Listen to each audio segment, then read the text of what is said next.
Hi, I'm Hannah, and I'm doing problem 6.3. The factory manufactures chairs and tables, each requiring the use of 3 operations: cutting, assembly, and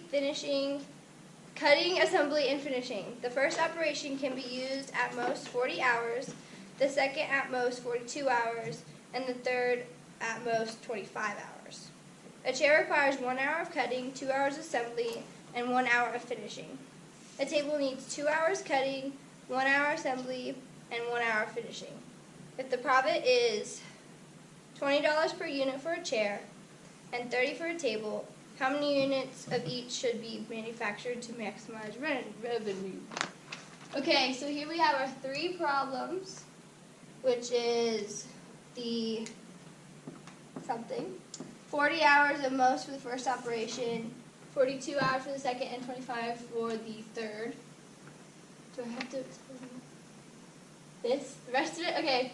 So 1 chair plus 2 tables, 2 chairs plus 1 table, and 1 chair plus 1 table. And then this is our profit equation.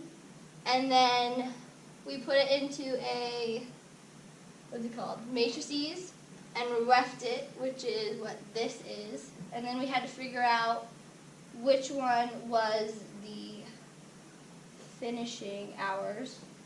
So we put the points back into the profit equation. This one didn't work because it was too much finishing hours, and this one didn't work because it was not as much as this one, so this one won.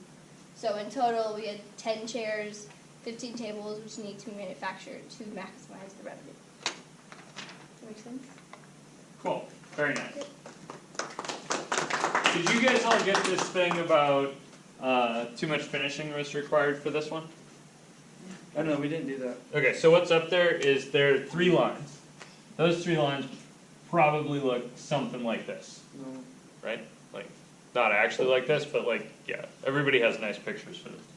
So, picking a pair of lines and rereffing gives you one of these points.